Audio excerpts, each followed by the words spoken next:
Hola, mi nombre es Patricia Plaza y hoy les voy a explicar cómo ocurre la sinapsis química y la sinapsis eléctrica. Para esto vamos a trabajar con estos dos modelos de neuronas que fabriqué, con cuentas y restos de collares. Aquí se puede ver los materiales que utilicé para realizarlos. Y ahora vamos a conocer el proceso de la sinapsis. Empecemos por lo más importante, conocer las partes de la neurona.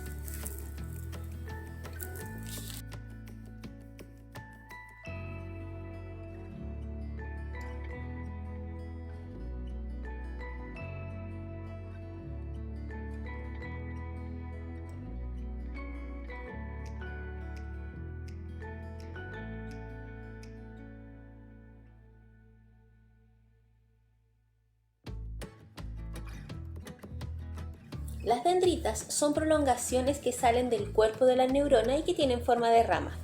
Estas reciben información de otras neuronas y las transmiten en forma de señal eléctrica al cuerpo o soma de la neurona.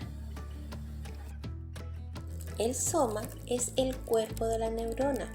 Es donde se encuentra el núcleo y los orgánulos, que son los que ayudan a producir las proteínas que la neurona necesita. El axón es la parte alargada de la neurona que transmite el impulso nervioso.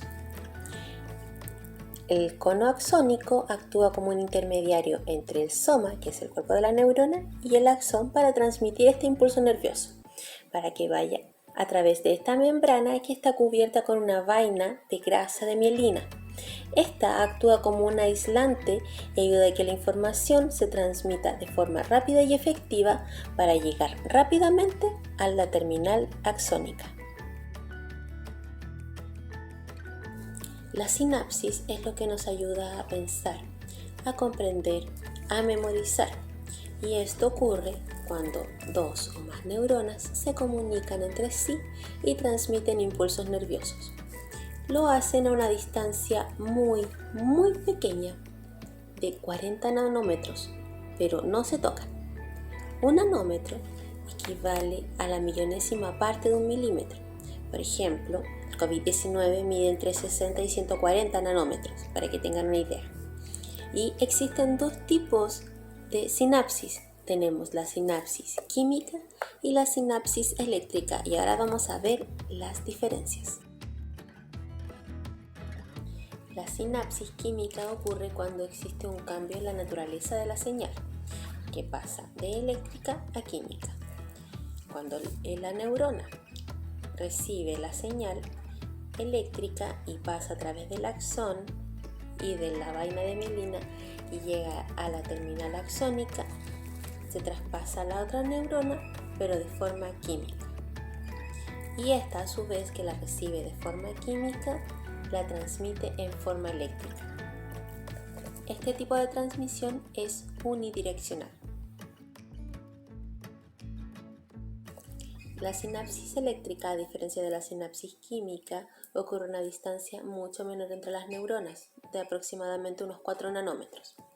Cuando el terminal axónico de una neurona se comunica con la dendrita de la otra, lo hacen a través de las uniones de GAP, que son una especie de abertura que permiten la transmisión de iones entre neuronas. Este tipo de transmisión es bidireccional, a diferencia de la sinapsis química, pues permite ir de una dirección a la otra y es mucho más rápida, es una respuesta reflejo. Y por último, establezcamos diferencias entre sinapsis química y sinapsis eléctrica. La sinapsis química ocurre entre dos o más neuronas a una distancia aproximada de 40 nanómetros. En cambio, la sinapsis eléctrica es de aproximadamente 4 nanómetros.